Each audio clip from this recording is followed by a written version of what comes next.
Over 150 years ago, burros like these were brought over to western Arizona to help with mining. Since then, they've overpopulated in areas like Lake Havasu City and Oatman just down the road.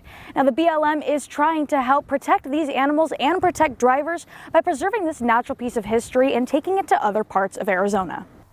But if hiking's more your thing, Sedona has you covered. With over 250 trails among the red rocks, you're sure to find something that fits you.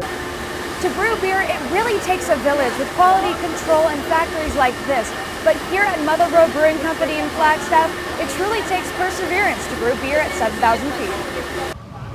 Well, it's a busy day here at the NAU campus as hundreds of students are moving into their apartments and dorms. Now, some of these students may be moving in for the very last time to start off their final year here at the university, while others may be beginning this brand new chapter in their lives in just a few days. A Flagstaff woman's remains have been found 5 days after she was initially reported missing. Grand Canyon officials say it's been an unusual and sad week, with 3 deaths occurring in under 7 days. Las Vegas is celebrating its very first Super Bowl in true Vegas fashion. Glitz, glamour, and all of the action are packed here at Allegiant Stadium for Super Bowl 58. After months of suspense for local tribes, the Pinyon Plains mine has started hauling uranium through northern Arizona, causing an uproar for the Navajo Nation and other tribes.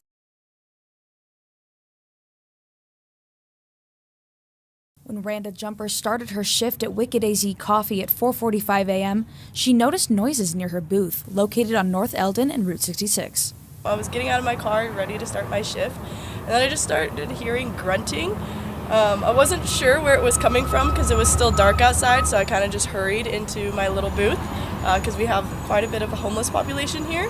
A few hours later at 7:43, Babbitt Ford employee Joel Barkmeyer contacted the police because he was worried about a man near the curb. I saw this man laying in the sidewalk next to the road, and he was moving around.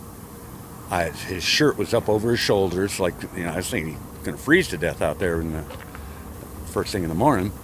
So I walked down the street a little ways. I could see what looked like a cut on his face from across the street, so I called the police. After telling the police that the man seemed injured, Barkmeyer says paramedics arrived. They reached down, put their finger on his neck, checked him for pulse, and they said they had no pulse. So then they started doing CPR on him, and then he was gone. At this time, neither the man's identity nor the specific cause of death is known to the public. Most of the local businesses in the area remain open. Makayla Richardson, NAZ Today. Residents and business owners have spent 5 years clashing over the level of noise from bars and restaurants on the south side of Flagstaff. Recently, an ordinance was proposed to limit the noise in the area after midnight on weekends, which would have helped nearby residents sleep, but potentially hurt local establishments. These hours were unreasonable.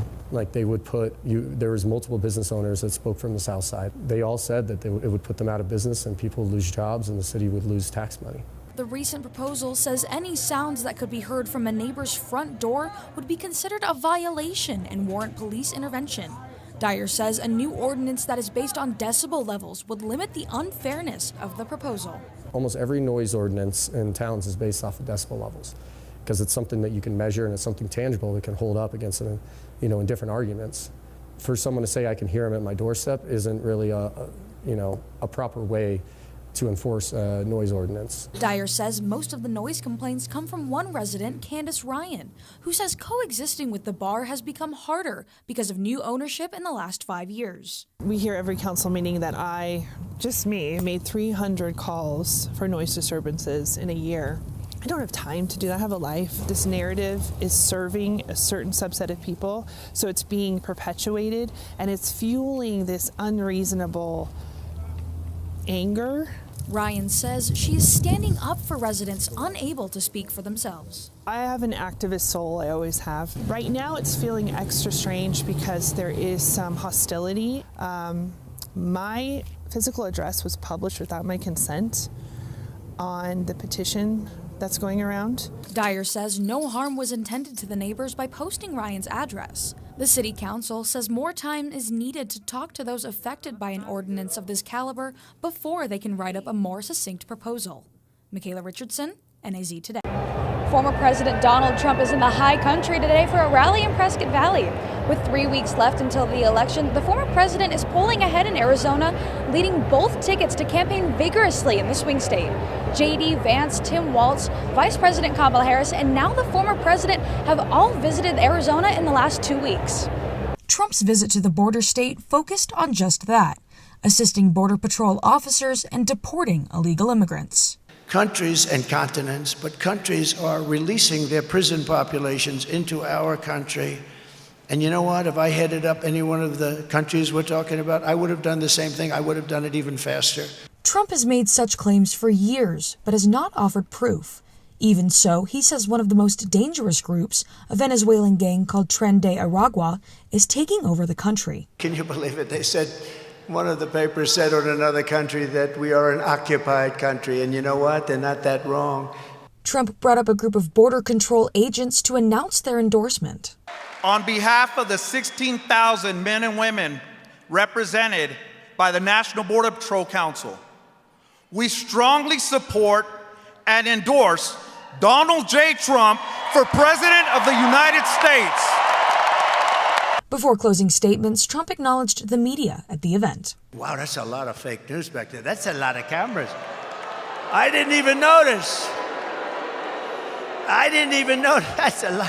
That's a lot of fake news. Holy mackerel. Look at those red lights go off. Those red lights, those suckers are going off. Every time I do that, those lights go off because they don't want me to call them corrupt and horrible people. While there will not be a second debate, each candidate will participate in a town hall. Trump's will be on October 15th, hosted by Fox News, while Harris's will be on October 23rd, hosted by CNN. Makayla Richardson, NAZ Today.